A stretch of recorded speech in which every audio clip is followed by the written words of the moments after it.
ஃபெர்டிலிட்டிஸ்ல பசங்க பொண்ணுங்க 2 பேரும் சேர்ந்து என்ன ப்ராப்ளம் பண்ணாங்க அப்படிங்கிறதும் அது எப்படி நம்ம வந்து சரி பண்ணிக்கலாம் அப்படிங்கிறதையும் நம்ம ஒரு வீடியோல பார்த்தோம். இப்போ ஃபீமேல் என்ன மிஸ்டேக்ஸ் பண்றாங்க, அதனால அவங்களுடைய ஃபெர்டைல் லைஃப் எப்படி பாதிக்கப்படுது அப்படிங்கறத தெரிஞ்சுக்கலாம். என்னென்ன அப்படின்னா வெயிட் ஜாஸ்தியா இருக்கிறது, வெயிட்டை குறைக்கிறன்ற பேர்ல ஸ்ட்ரெஸ்ஸை ஏத்திக்கிறது, அதுக்கப்புறம் ரொம்ப ஹீட்டா இருக்கக்கூடிய விஷயங்களை தேடி தேடி போறது, இதெல்லாம் தான் ஃபீமேல் பண்ற காமன் மிஸ்டேக்ஸ். என்னென்ன பண்றாங்க அப்படின்னு பார்ப்போம். முதல்ல பாத்தீங்க அப்படின்னா வெயிட். நம்ம வந்து என்ன பண்றோம்னா இஷ்டத்துக்கு என்ன எனக்கு ஸ்ட்ரெஸ்ஸா இருக்கு, கடுப்பா இருக்கு, எது சாப்பிட்டு என்ன பிரயோஜனம், எதுவுமே நடக்கல அப்படின்னு சொல்லிட்டு நிறைய சாப்பிடுறது. ஸ்ட்ரெஸ்ஸா நிறைய சாப்பிடும் போது என்ன பண்றீங்க, அதையும் ஸ்ட்ரெஸ்ஸாவே தான் சாப்பிடுறீங்க.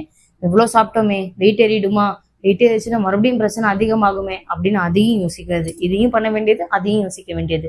ஃபீமேல் பிரெயின் காம்ப்ளெக்ஸ் அப்படிங்கிறது எல்லாருக்குமே தெரியும். ஸோ அப்படி இருக்கும்போது எல்லாத்தையுமே ஒரே நேரத்துல பண்ணி இந்த மாதிரி உங்களுக்குள்ள நீங்களே கன்ஃபியூஸ் ஆயிக்காதீங்க. உங்களுடைய வேலை என்னென்ன அப்படிங்கறத வந்து கரெக்டா பார்த்துட்டு அதுக்கு தகுந்த மாதிரியான சாப்பாடும் அதுக்கு தகுந்த மாதிரியான பிசிக்கல் ஒர்க் அவுட்டும் பண்ணி உங்களுடைய வெயிட்டை நீங்க மேனேஜ் பண்ணிக்கலாம். அதுக்கப்புறம் பாத்தீங்க அப்படின்னா மாத்திரை சாப்பிடுறது. நிறைய ஃபீமேல் பண்ற தப்பு என்ன அப்படின்னா, நம்ம பீரியட்ஸ் டயத்துல இருக்கும்போது நம்ம கண்டிப்பா கிராம்ஸ் வரும். அந்த கிராம்ஸ் டயத்துல என்ன பண்றீங்க அப்படின்னா பெயின் கில்லர்ஸ் யூஸ் பண்றீங்க. அந்த பெயின் கில்லர்ஸ் அப்போ உங்களுக்கு வந்து அந்த பெயினை குறைச்சிரும் தான், ஆனா அது உங்க உடம்புல ஒரு டாக்ஸின் எடுத்ததுக்கான ஒரு மார்க்கை விட்டுட்டு தான் போகும். இது உங்களுக்கு ஃபியூச்சர்ல என்ன ஆகும்னா இன்ஃபர்டிலிட்டி வரத்துக்கு ஒரு காரணமா கண்டிப்பா அமையும். அதுக்கப்புறம் ஹீட்டை தேடி தேடி போறது, டைட்டான ட்ரெஸ் போட்டுக்கிறது, ஜீன்ஸ் போட்டுக்காதீங்கன்னா அப்ப நல்லா டைட்டா ஜீன்ஸ் போட்டுக்கிறது, லெக்கின்ஸ் போட்டுக்கிறது, இப்ப ஜெகின்ஸ் வேற புதுசா வந்திருக்கு, அந்த மாதிரி டைட்டா ட்ரெஸ் பண்ணிக்கிறது. அதுக்கப்புறம் நிறைய டாக்ஸின்க்கு நீங்களே மேக்கப் ஐட்டம் அது இதுன்னு எக்ஸ்போஸ் ஆகிக்கிறீங்க. அதுக்கப்புறம் பாத்தீங்க அப்படின்னா நீங்க ஹீட்டை தேடி போற இன்னொரு விஷயம் என்ன அப்படின்னா சாப்பாடு தான். சாப்பாடுலயும் இப்படிதான் பண்றீங்க, தண்ணி குடிக்கிறதுலயும் இது பண்ணிடுறீங்க. தண்ணி குடிக்காம வரக்கூடிய டேமேஜை வந்து மேக்கப் போட்டு நீங்களே சரி பண்ணிக்கிறீங்க.